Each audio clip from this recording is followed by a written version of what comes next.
Wonderful. Well, thank you for being with us today, whether you are with us live or watching the recording. I am Mim Semst, co-founder of Global Women for Wellbeing, and we are delighted to be presenting this heart-to-heart conversation about functional medicine. As an organization, you know, we are all about empowering more healthy female leadership at all levels for a more sustainable world, and frankly, for us to have a sustainable life.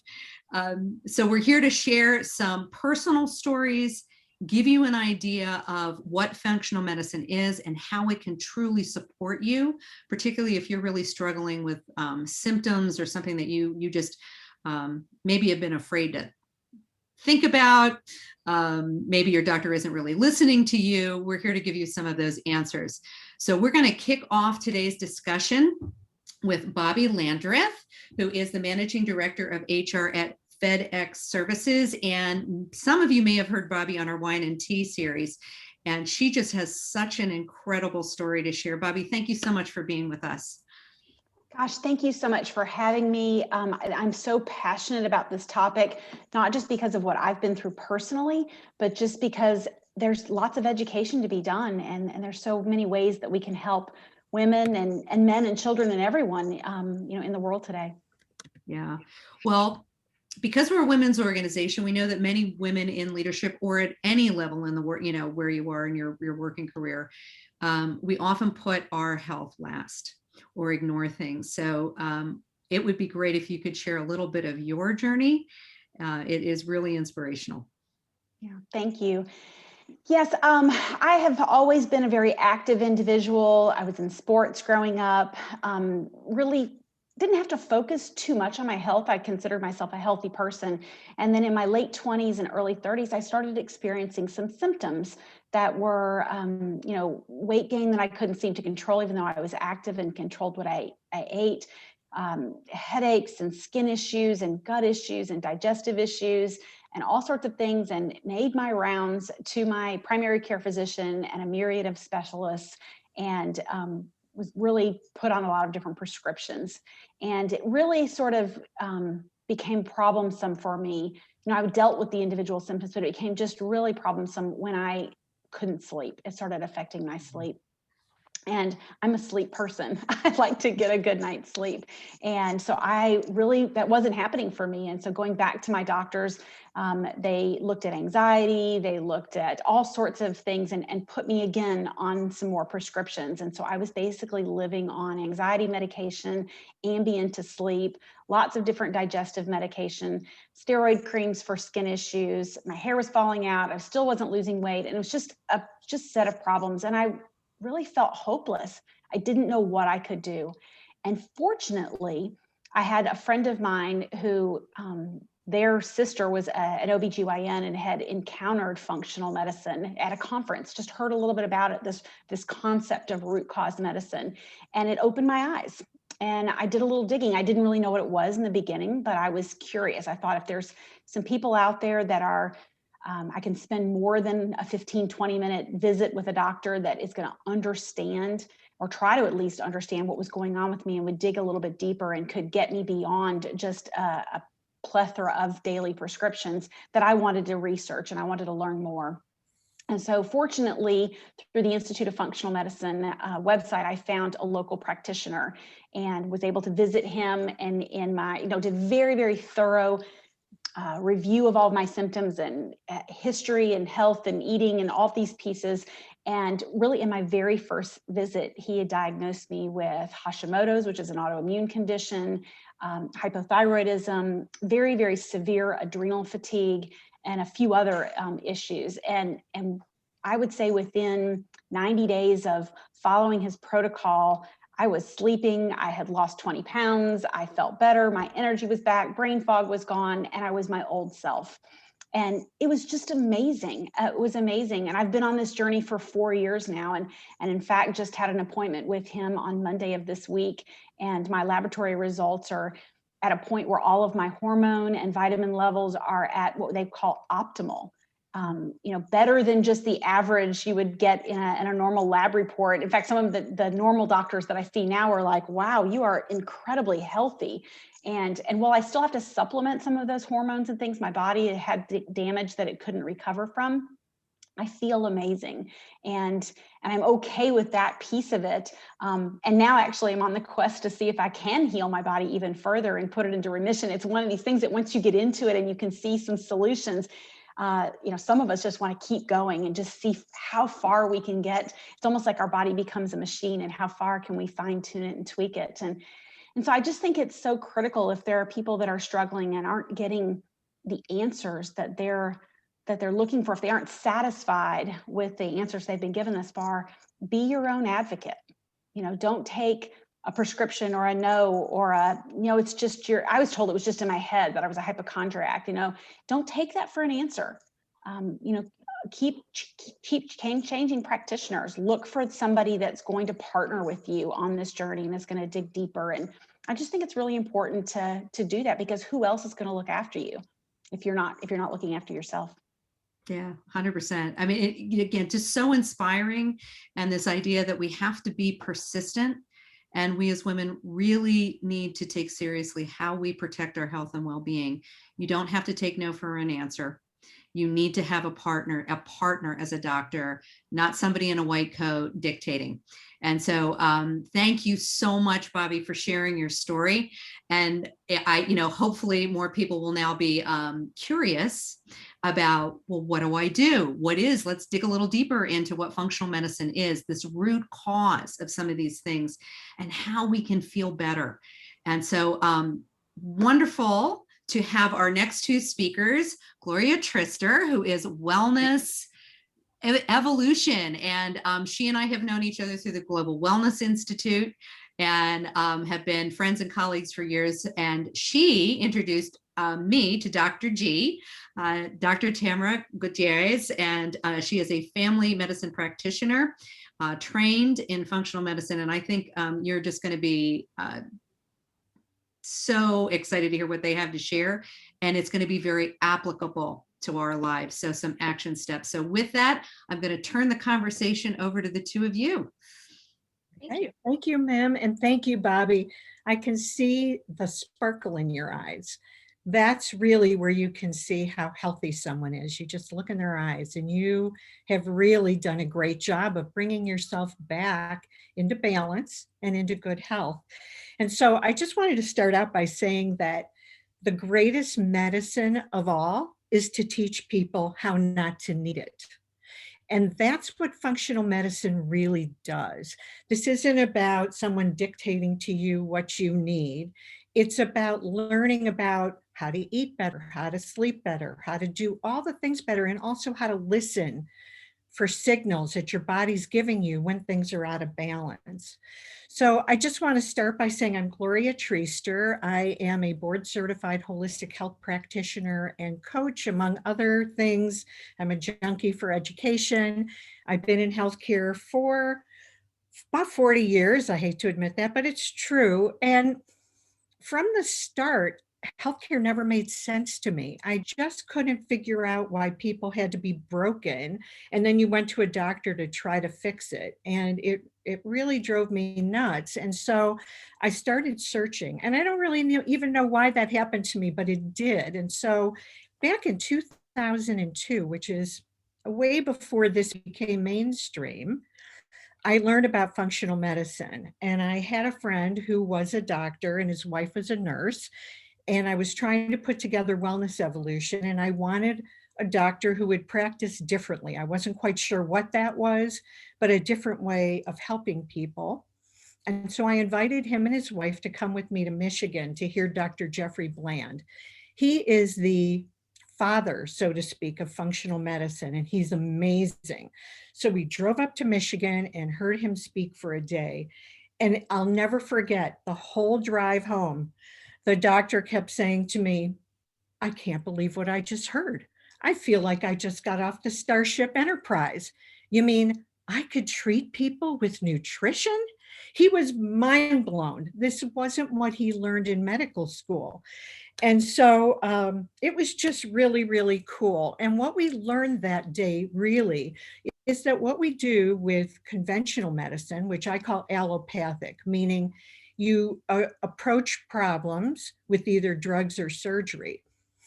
On the reverse of that, we have functional medicine that says, let's see what you're doing at the roots. Let's take a look at your history, your whole history, and really look at you as a system, a whole system of different biochemical processes. I mean, think about it. Every minute of every day, your body is doing so many different things for you that you don't even think about. Right now, you can see me, you can hear me, you're sitting, your muscles are working. There's so much going on, and we need to support that with proper lifestyle. And so that's kind of how I came upon functional medicine. And I've been a fan ever since in trying to bring it to as many people as I possibly can. And so my journey took me to meeting a fabulous functional medicine practitioner by the name of Tamara Gutierrez. And we call her Dr. G affectionately. And Dr. G started out as a board certified family medicine medical doctor. She had a practice. She also taught at the Ohio State University Medical School. So a deep, rich history in the other approach. So Dr. G, tell us, how did you find functional medicine and how did you bring that into your practice? Absolutely. So for me, I think it was sort of a gradual evolution. You know, after I finished my training and I went and started practicing, I I was loving talking to my patients, trying to help them get better, but I noticed over the years that oftentimes it just seemed like I was really just adding more and more medications, and I really was almost never fixing anything, which wasn't what I had, I guess, imagined when I got started. And then life really opened my eyes because I had my own medical personal adventure, right? Approximately 10 years ago, I just sort of woke up one day with a weird pain behind my ear, and I didn't know what it was. So I went to the doctor and they ran some tests, and all came back negative. And so then it started becoming a mass. And then the mass got bigger. And again, the tests showed nothing. And so people offered me pain medicine and said, well, no, we'll just watch it. And I was like, no, like something is wrong. Even as a doctor, I ran into some of the same kinds of things that you ran into, Bobbi, right? Where people were like, no, we don't have a clear explanation, so it must be fine. It's like, this isn't fine. There's something growing on my head that wasn't there and it doesn't belong. And so they cut it off and they looked at it under the microscope. And finally, I got a diagnosis 5 or 6 months after that whole thing began. And it turned out I had a very rare form of vascular cancer. And so I was 34. This was not what I was expecting. I thought I lived a pretty healthy life. Where did this cancer come from? And so it really started me on a journey, and it opened my eyes to all of the places that my medical training had holes in it, right? That there just wasn't enough. You know, they cut it off and sent it away, and then they cut off more just to be safe. And then they said, well, you have a 1 in 3 chance of being dead in 5 years. We're going to cross our fingers and we're going to scan you every 3 months and hope you land in the 2/3. And I remember looking at the doctor and thinking, are you serious? Like, I'm 34 years old. That's a high risk of me not being here. I have a child at home. I have plans. I wasn't planning to check out before 40. And so I knew there had to be more that I could do. And so I really went on a quest outside of my medical training. And I discovered there were so many things I could do to help my body fight off cancer. Nutrition and meditation and lifestyle and massage. And I also came to understand, because I felt broken. Like, why did my body do this? Right? I've never smoked. I don't drink. I eat my vegetables. I exercise. Like, where did I get cancer? And it felt very unfair. And I realized that, as Mim mentioned at the beginning of this, I was not even on my priority list, right? My needs were not getting met. I was a mom. I was a doctor. I was a wife. I was a daughter. I was a sister, right? I was taking care of all these other people, but I was never really checking in and taking care of me. And so my stress levels were crazy high. My sleep was very poor because when's there time to do all those things in the day?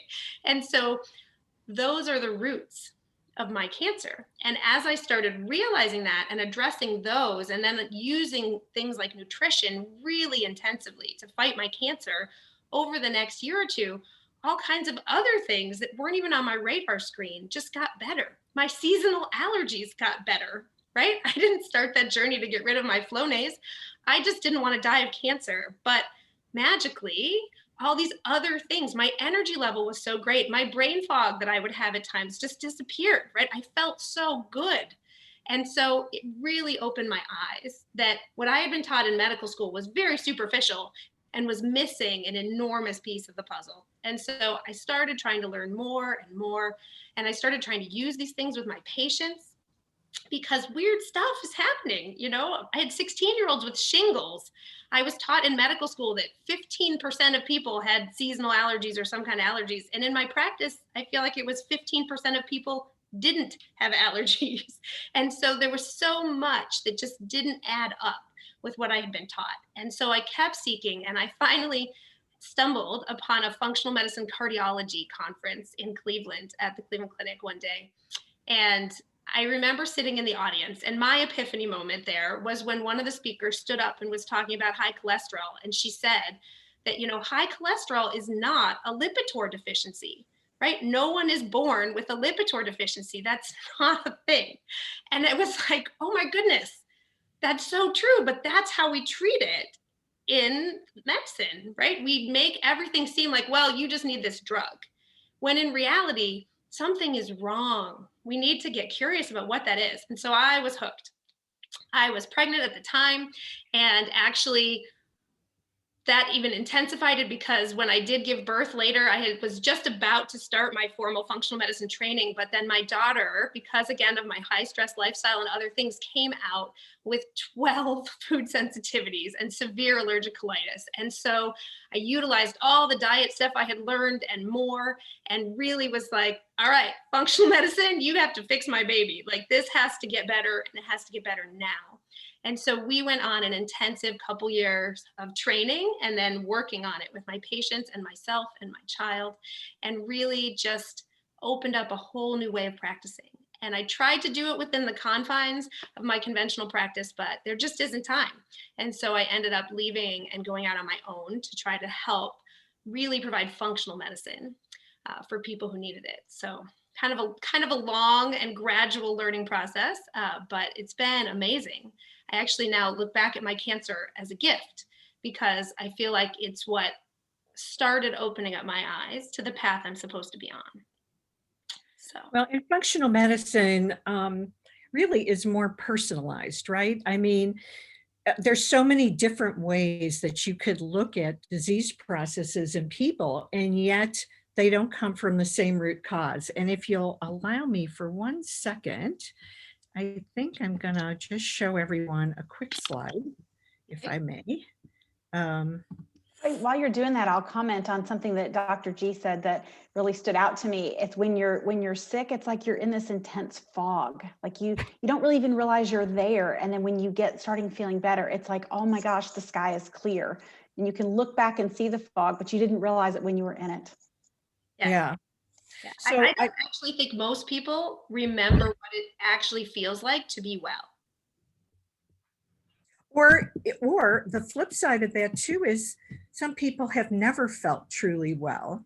And once they take this approach, which is very empowering, and it really depends on the person, and we'll get into that more. But I've had people say, well, I feel pretty good. And then after going through a program, they're like, wow, I never knew I could feel that good. So it's kind of interesting what we feel like we have to settle with sometimes, and we really don't. And so I don't want to take up the whole screen, because if I do, then I can't come back. But this is kind of the differences between a conventional medicine and a functional medicine approach. On one side, you'll see it's disease and doctor oriented. And on the other side, it's health oriented and patient centered. So it's patient specific. And in a conventional medicine approach, if you wind up with a particular problem, like a gut problem, or you have a cardiology problem or something like that, and you go to a specialist, what winds up happening is they're looking at you through the lens of that particular problem, but not as a whole person, a whole system. So Dr. G, can you talk a little bit? I'm going to put up one other slide before I have you do that.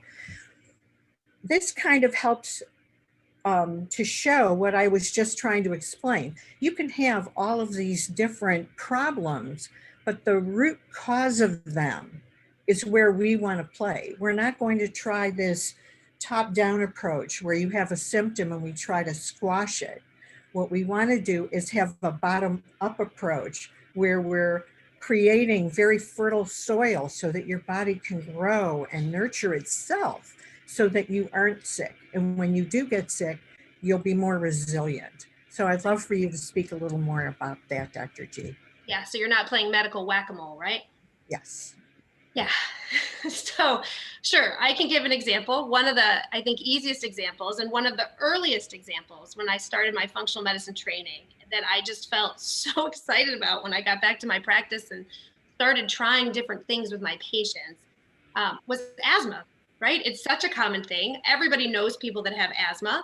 And in my medical training, I was sort of taught like asthma is excess histamine, your immune system is just kind of hardwired to go this inflammatory direction and it makes your lungs swell or it gives you eczema or you get seasonal allergies and they're all a triad and we don't know why you have it.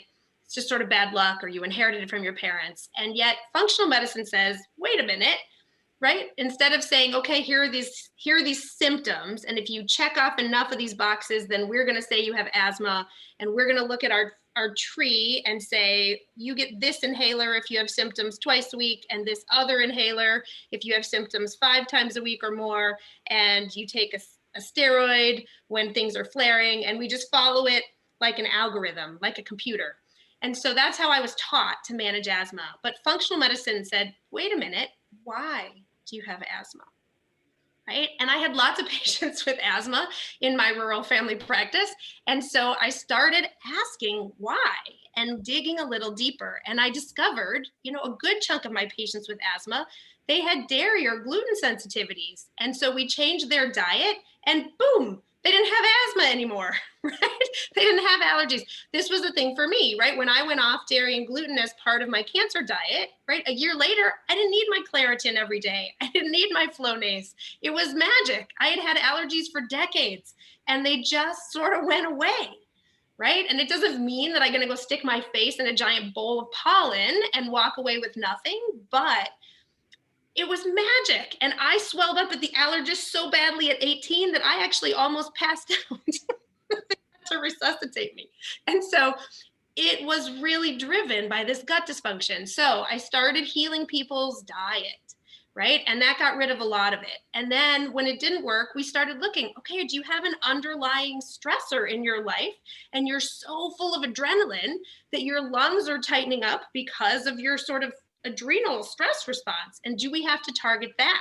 And so then we started knocking those people off. And then there was this one child, he was so sweet.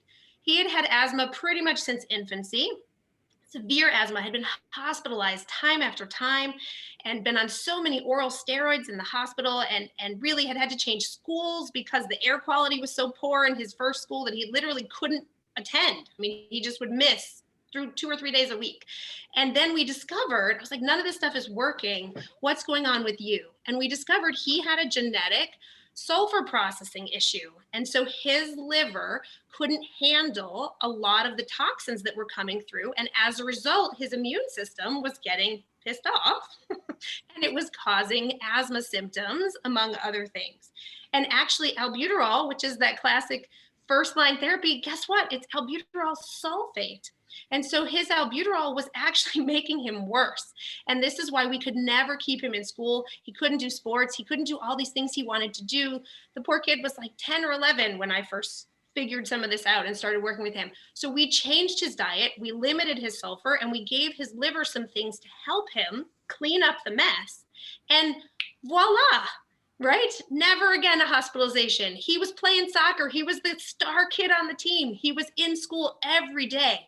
He was feeling good and he did not need all of those medications that were possibly stunting his growth and causing him all kinds of harm. I mean, it was crazy how once we understood the root of his problem, we could make it better. I'm sorry, my cat is going to join us apparently. So it was so magical and liberating to be able to really tease out the why and make things actually go away instead of just adding script after script to people's lives. So That's so interesting. And, you know, the story of that young man about being genetic, I'd like to talk a little bit about functional medicine as it relates to genetics and epigenetics. right. Dr. G will explain, and gene expression, because I mean, look, if my mother has diabetes and my aunt has diabetes and my brother has diabetes, does that mean I'm going to get diabetes? Right. And again, I will tell you, sitting in that lecture hall in medical school, that was sort of the message, right? Like you get what you get and you don't get upset. Right? That was what happens. But we understand much better now that those genes are really kind of an outline for what can happen, right? And then we get to scribble on the margins, and not just us, right? Our mom got to scribble on the margins, and actually our grandma got to scribble on the margins on the maternal side. And our dad gets to scribble on some of the margins too, but a lot of that epigenetics is passed down even from generation to generation.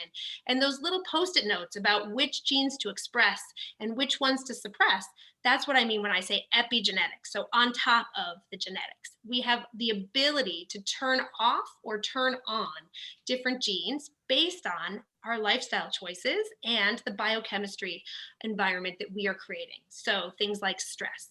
When we are running high on adrenaline and high on cortisol, we have a tendency to turn on the things that promote cancer, promote heart disease, promote mental health problems, promote dementia, right? We're actually activating those bad genes if they are present.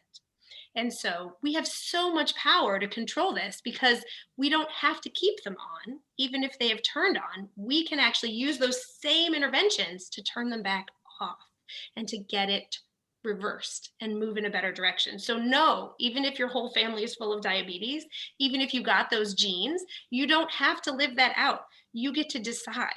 Your family gives you a clue as to where you should be putting your efforts, right? Because there are certain things that you want to focus on if diabetes is your future risk factor versus Alzheimer's or something else. But really, none of that is set in stone, right? You get the power to change that with the choices you make. And that is one of the most amazing things about functional medicine. Even if you've already turned it on, you can turn it back off. Right. And I think part of that too is learning very basic things that you need to know. I mean, epigenetic wise, if you're looking at your environment, if you learn about toxic chemicals in the environment, it's in the air, it's in the water we drink, it's in the products we put on our bodies every day. I mean, once you learn what you're doing to yourself, and we live in a very toxic world, it's not a matter of whether or not you're toxic, it's a matter of how toxic are you. But you can eliminate a lot of those things. Some things are not in our control, but once you learn these things, these basic things, and these are the things that Dr. G and I love teaching people, what to avoid in your food, what to avoid in your environment, in your home. Having a plant in your house is healthy. So once you learn all these little things, and it's not that difficult, we make it very simple for people because it's important and it really isn't that complicated, even though it seems complicated. And so, in saying that, that brings me to the 7 systems, because as I mentioned earlier, we're not just one thing. We're a whole series of systems that have to play nice with each other. So in saying that, Dr. G, take it away and help us understand what those systems are and how they need to stay in balance. Absolutely. I really think of the body as an ecosystem, right? And I think that's a more effective way to understand it versus kind of like a checklist of organ systems, which is what I was sort of taught in medical school, right? That the heart is here and you can take it out and replace it and it kind of does its thing and the cardiologist knows all about it, versus the lungs. You know, if you really understand how the systems all work together, the heart's actually inside the lungs. And so separating them is sort of weird. And so functional medicine doesn't do it that way. Functional medicine breaks it down into 7 functional systems and says that if you are having dis-ease, if you are not functioning, then it means that there's a hiccup in one or more of the patterns of behavior that your body has to do. So what do we have to do to be a living organism, right? We have to take things in, we have to assimilate, we have to be able to eliminate waste, right?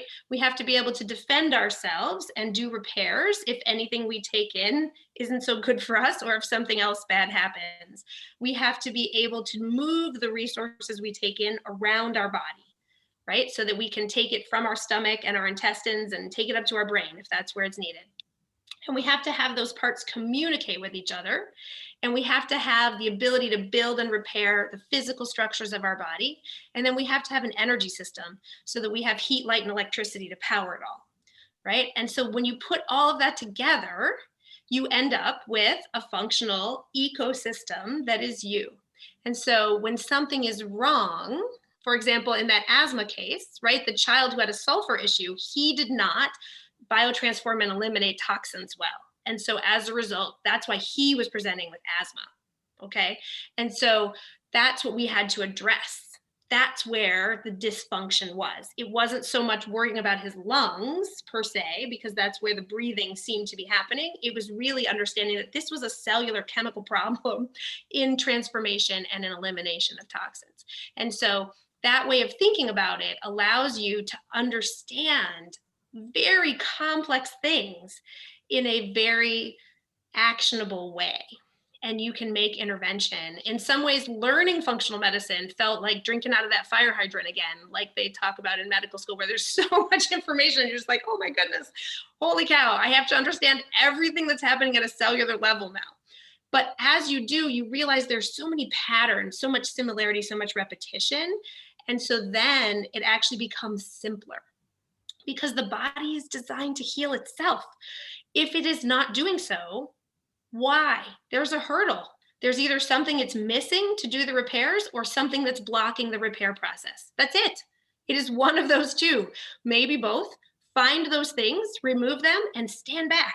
It doesn't matter what I label it. Your body will heal itself if I get those two things out of the way, right? If you have the raw materials and there's nothing stopping you from doing the work. That's it.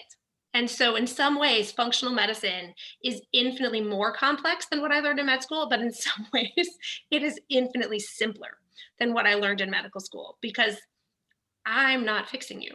You're fixing you. I'm just guiding you to optimize the environment for that to happen, right? And so it's really fun, actually.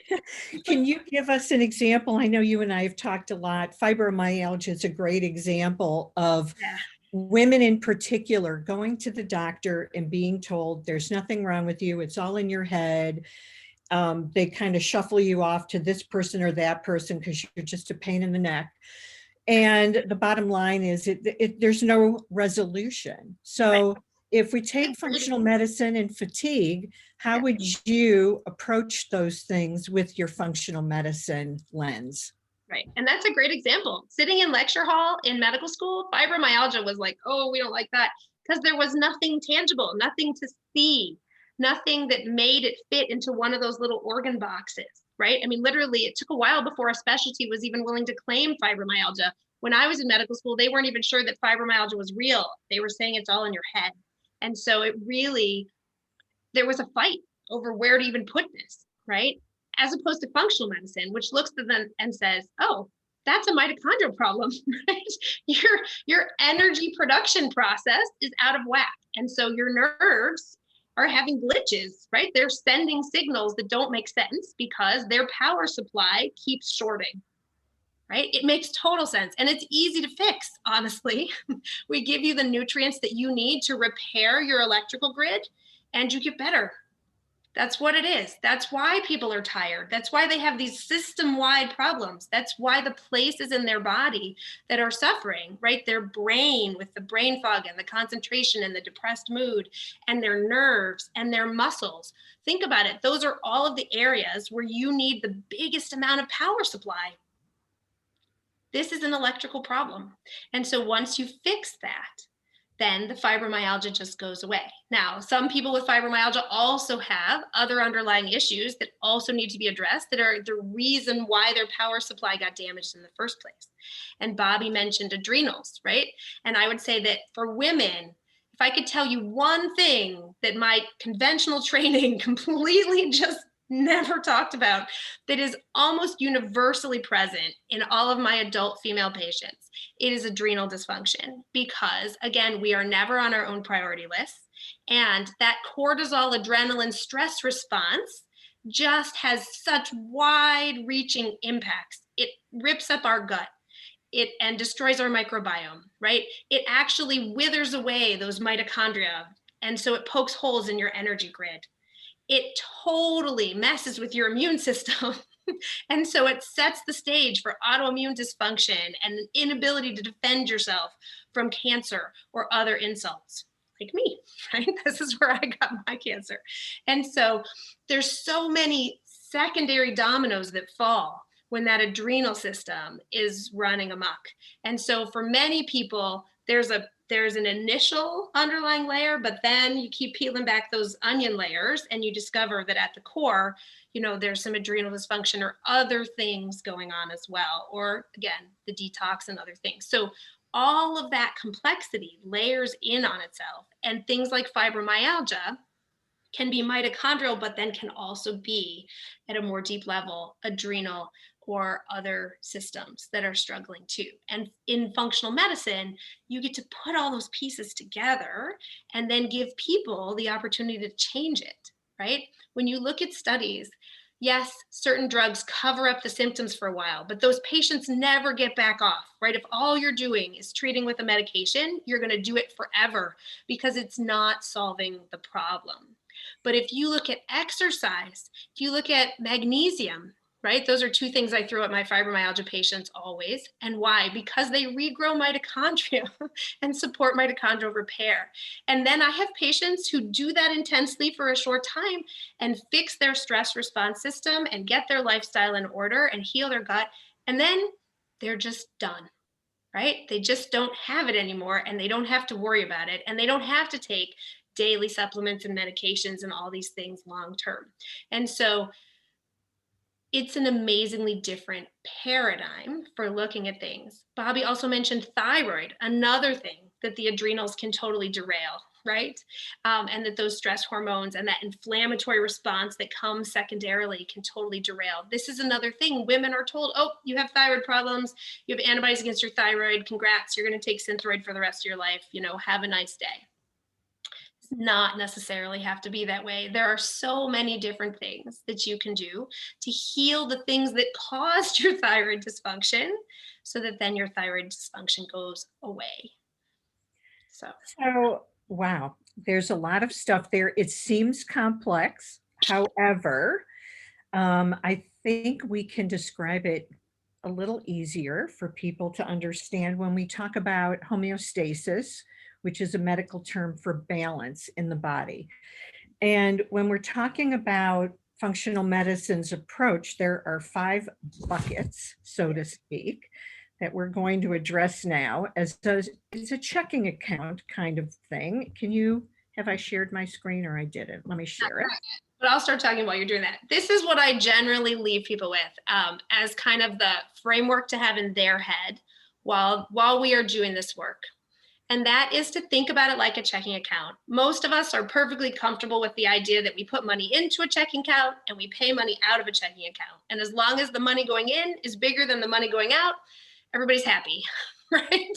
Everything is good. Nobody's sending you angry letters or chasing you down with collection agencies. And so the same thing is happening in your body. We have income coming in from our good lifestyle choices and the things that we do, and we have expenses, sometimes daily wear and tear and maintenance, and sometimes, you know, we have a car accident or we lose a loved one or there's major stress at work, right? And there's all different kinds of expenses. But if we have enough income, enough resources to pay those bills and do the repairs, then we get better. This is the difference between being 10, right, and being 40, because at 10, most of us have plenty of resources and not a lot of expenses. But at 40, when people come in and say, I don't know what happened, doc, I hit 40 and I just started falling apart, they're bouncing checks. Their income has become lower than their expenses and things just start falling apart. And sometimes it happens gradually, like that 40 kind of marker. And sometimes it happens again, oh, I was in this car accident and I just never seemed to be able to get back to normal afterwards. So there was one debilitating expense that drained your account and you just didn't know how to refill those buckets. And there's, in my opinion, even that is a little bit big. And so we like to break it down, like Gloria said, into 5 different types, different categories of buckets to think about that income and expense balance. And those buckets are listed here underneath that scale, right? Representing the checking account. So there's nutrition, there's exercise, there's sleep, there's stress management, and there's relationships. And in each of those buckets, there's ways to fill the bucket up, and there are things that drain that bucket. And so what you want to look at if you're trying to think about your health and how to get yourself back in balance is, okay, how's my sleep bucket? Am I getting enough sleep? Am I going to bed when I should? Do I wake up feeling rested? Is there something that's derailing that, right? How's my exercise bucket, right? What's my income and expense ratio here? Am I getting the exercise I need? Do I feel strong? There's something in the human body that I like to call the Italian grandmother effect that often impacts people's ability to lose weight. And that is, you are wired to prevent starvation because for most of human history, that was the threat, right? Food excess is a recent phenomenon. And so your muscles, if any of your muscle groups are not strong, your brain assumes you must not have enough calories to feed it. Because again, for most of human history, there was no sedentary and there was no excess food.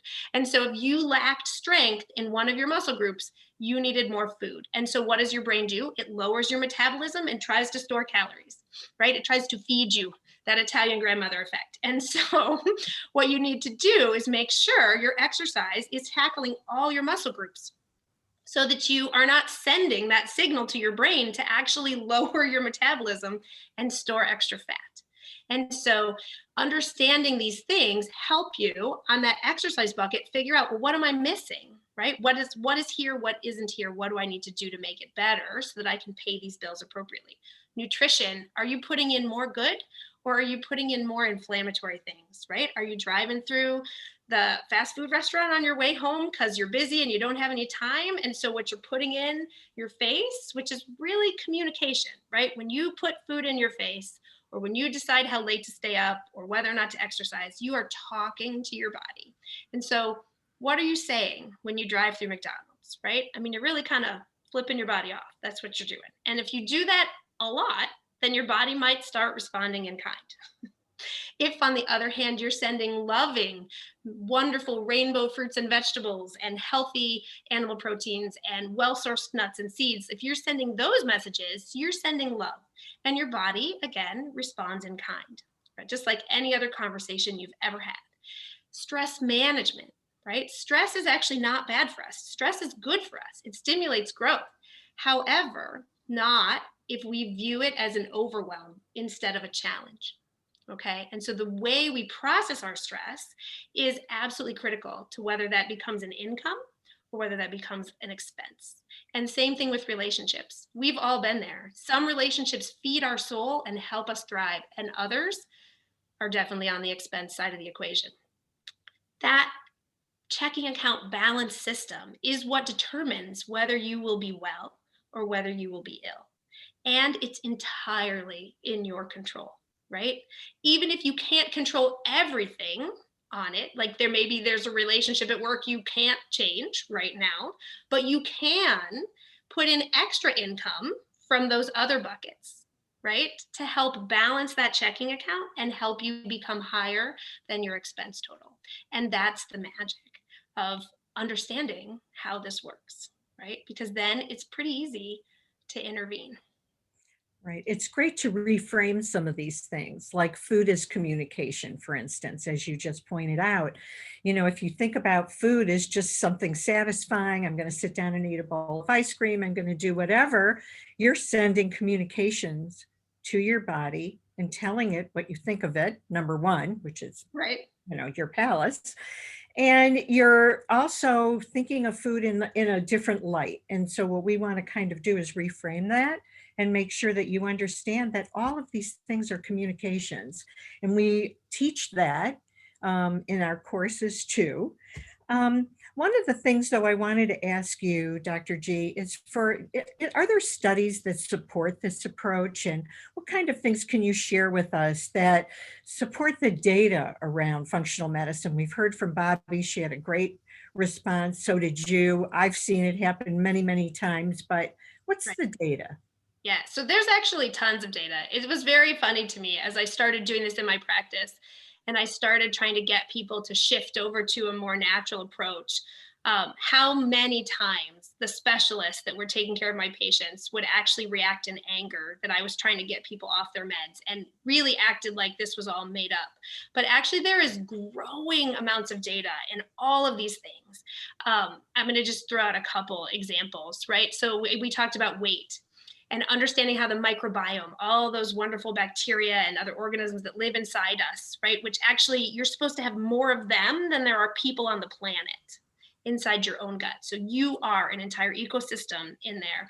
And having a healthy balance totally determines what your weight capacity is. They've done studies where they take twins, where one twin is heavier than the other, and they do a stool transplant and put it into mice where they've wiped out all the bacteria in their gut. And the stool from the thinner twin yields a thinner mouse, and the stool from the fatter twin yields a fatter mouse. And if you actually look at the differences in the microbiome, and then you pick out some of the bacteria that the thinner twin has more of, and you put it in the fat mouse, then the fat mouse thins down. So, I mean, it's just super clear. We've shown with diabetes, your microbiome also determines which foods are going to spike your sugar and which ones aren't. There's actually a growing industry springing up right now of tests that will test your microbiome and then tell you like which foods are most likely to spike your sugar so that you can try to control that. I tend to just tell people, rather than spending a couple $100 out of pocket, just play with your diet and figure it out yourself, because I want to also change your microbiome. And so you might get tested on Tuesday, and then of course the test might not be accurate 3 months from now when we've totally changed your microbiome. But understanding that it's your microbiome that's having that interaction is huge, right? Another study about the microbiome that just blew me away in my conventional practice, which is when it came out, is a study came out showing that 3 or more courses of antibiotics before the age of 8 quadrupled your risk of ulcerative colitis or Crohn's disease as a teenager. Right? I mean, wow. I stood in my kitchen in terror, thinking, holy cow, how many patients in my practice over the age of 8 haven't had at least 3 rounds of antibiotics for ear infections or strep or other things? Like, any of them? Right? I mean, that's what I was taught to do. And so that's terrifying, right? Thinking about how much immune dysfunction we are creating with that. And so I now work my butt off to never give antibiotics unless it is truly the only option, right? Because they are a very powerful but very double-edged sword, right? And so the data shows that these things make an enormous impact on what's going on. We talked about epigenetics.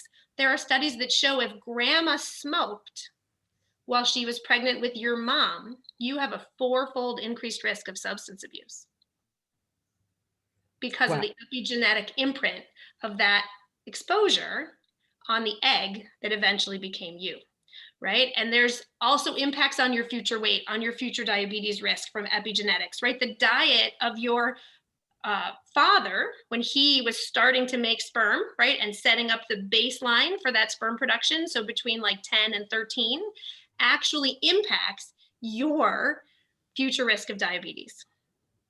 Okay, there's all these different layers that are going on in there. And I mean, you could pick any disease. There's so much data out there. We don't always look at the right things in conventional medicine. For example, like the vitamin D data is always across the board because most of the studies are done with plant vitamin D, which is vitamin D2, instead of animal vitamin D, which is vitamin D3. And I don't know what my colleagues are doing, but I don't treat any plants. I only treat people. And so, you know, I can't really generalize what happens if I give you vitamin D2, which usually doesn't necessarily show such great benefits, versus giving you vitamin D3 or checking to see if you're deficient first. Because if you already have enough, then you're right, probably giving you more isn't going to make much of a difference.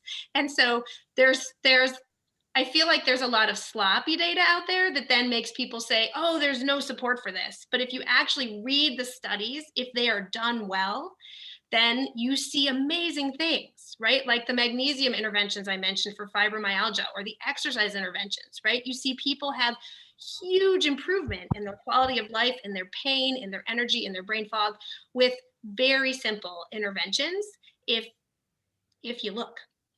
Right? You just have to look.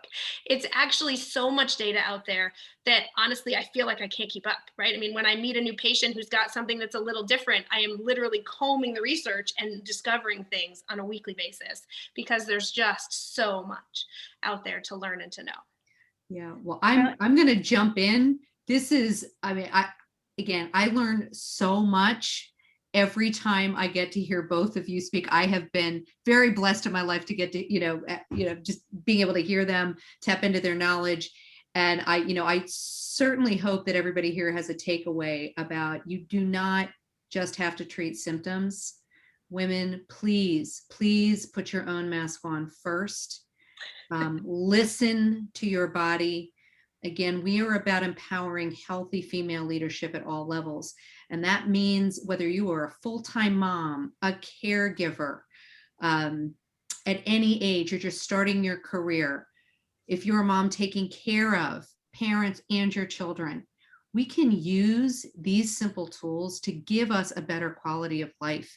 And we really are on a mission to share these personal stories so you know that it is possible to get better and give you real action steps that you can take in your own life. So I'm also really excited to share with you that the GPAP, or Gloria and Dr. G, have a really incredible 21-day journaling program that you can do. You can start it at any time. This is for you to start to explore a little bit more about where you are with your health and well-being, so that you really can embrace a more resilient, healthier, joyful life. And we are deeply grateful at GW4W that they are supporting us. So it's an ecosystem of support and health. We do have a question here from a panelist. So what about exertion intolerance? And can things be turned around through nutrition alone? So exertion intolerance is nearly always mitochondrial. Remember, if you think about that being your power supply, right? And so if you're asking the electrical grid to increase its output and it can't, that's usually because the grid itself is broken in some way. And so yes, there are nutrients that feed mitochondrial function, and that is certainly a part of it. Sometimes there are toxins that are poisoning them, right? And so you have to make sure you're not actively knocking off your mitochondria. And you have to make sure you're doing other things like the sleep and the stress management, because again, not enough sleep and the resulting adrenaline and cortisol that comes from that or other stressors is one of the best way to kill mitochondria or to knock them offline. And so, it's multifactorial. It'll depend for you what the most important thing is. So can nutrition help? Yes. Is nutrition the only intervention? Probably not, right? And do you want to use a little bit of weight-bearing exercise to actually also stimulate mitochondrial repair and regrowth? Yes. But if you don't have the nutrients to do that repair, you need to fill up those nutrient buckets first, right? Yeah. And we actually are building a program, an online program about mitochondrial health. It's not quite done yet because we sort of have this mission, right? And the first step is, as your handout talks about, like tuning in, right? What's going on in station WYOU? Like, do you even know what your body is asking for right now? And so if you read that handout, it kind of talks about that, but that's sort of your step one. And so that's our step one program, which is what Mim just talked about, this like 21 days of guided journaling to actually practice and hone those tuning in skills so that you can really start having an informed conversation with yourself, right? And then the second piece is, okay, now that I'm doing that, now that I'm getting information from my body, how do I change it? How do I change my health reality? And so we have a second program that will then follow, if you want, called a Toolbox for Change, where it teaches those 5 buckets and some basic steps on how to start improving your income to expense ratio for each of those buckets, right? And then the idea was that at the end of that, we would help people decide which of those kind of 7 categories, for you possibly mitochondrial, right, with the exertion intolerance, do you need focused intervention on? And so if that wasn't enough to fix it, how do we really intensify the mitochondrial love and get you out of that hole? Right. And the journaling program that we're providing to support Global Women for Wellbeing takes you through questions every day for 21 days that guide you. You don't have to just think of what you're going to journal. We give you thought-provoking questions that lead you to self-discovery of where you are and where you want to go with your life, with your health, your future. And then we give you the tools, because for many people, functional medicine is not that accessible at the moment. And for many people, it's very expensive. And Dr. G and I believe from the bottom of our hearts that this approach is not just for people who can afford it. It's for everybody. This is the way things are supposed to be. And so we want you to have those skills. And we thought we would make it affordable through these programs. So they're really good. We've had people going through them. They love it. They learn a lot. And through offering the journaling as a start, you can kind of see where you're at as a leader, as a business owner, as a mother, as a sister, as a daughter, as whatever you are, figuring out, okay, where am I really?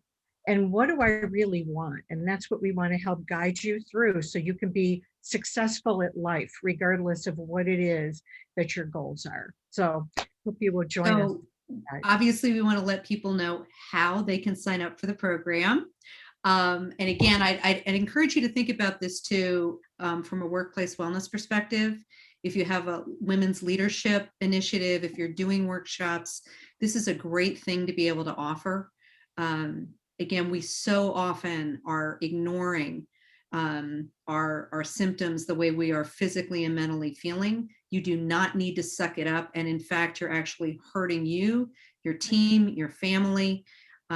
This is just a great, easy access way to start to walk back to a better, healthier place. So Gloria, the email address to email you? It is getwellwithus@gmail.com. Getwellwithus@gmail. And Getwellwithus@gmail.com. Please mention GW4W. And if you'd like a little bit more information about how this can be used for your family, this is going to be a recording. You can certainly go and access this afterwards. You know, spread the word. We have to be healthier if we are going to go out and have the kind of female leaders the world needs us to be.